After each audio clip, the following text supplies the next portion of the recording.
Hello all. Now I want to explain about multi-label predictor in Autogluon. So the class multi-label predictor is designed to predict multiple labels, that means multiple target columns simultaneously in tabular datasets using Autogluon tabular predictor. Here's a detailed explanation.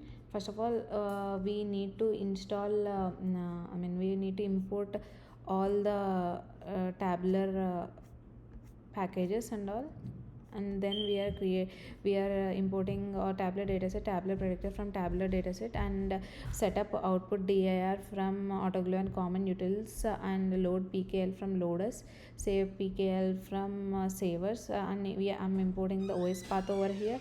And then I have taken the predictor file, which is multi-label predictor.pkl, and if the length of the labels is less than 2, we have to raise an error, like that it will be. And this fit function trains a separate tabular predictor for each label using the provided training data.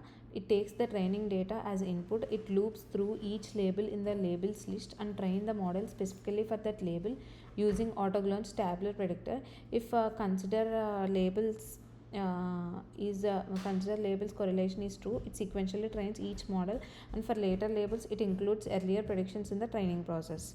And the other the def predict means the purpose of this predict function returns the predictions for each variable as a data frame. It calls the predict method of each tabular predictor associated with the labels. If the label correction is considered, predictions are made sequentially.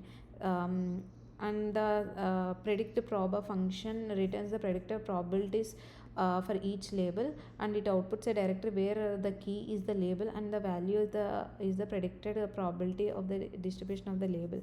And evaluate function evaluates the performance of the models of the provided dataset. It calls the evaluate function on each tabular predictor, providing the performance of metrics, returns a dictionary with evaluation results for such label. And save and load functions, it saves the multi-label predictor object to disk including all trained tabular predictor models. It loads a previously saved multi-label predictor from disk. And this get predictor, get data, and predict methods retrieves the tabular predictor for specific label. Get data is a helper function to load the data from file or convert into tabular dataset if necessary. And predict means internal method to handle both predict and probabilities logic, controlling the flow of predictions. Yeah. And here are the labels, and we are performing multiple label predictor over these labels, and we are giving the evaluation metrics as a mean, absolute square error, accuracy, and and save path as AG models education class. And here we are giving the tabular dataset to test data for testing purpose, and we are giving the sample size as 1000, and random state is equal to 0. And we are testing by dropping the columns and performing it. And multi-label we are saving the path over here, and we are predicting the class, and we are getting the leaderboard for all the models.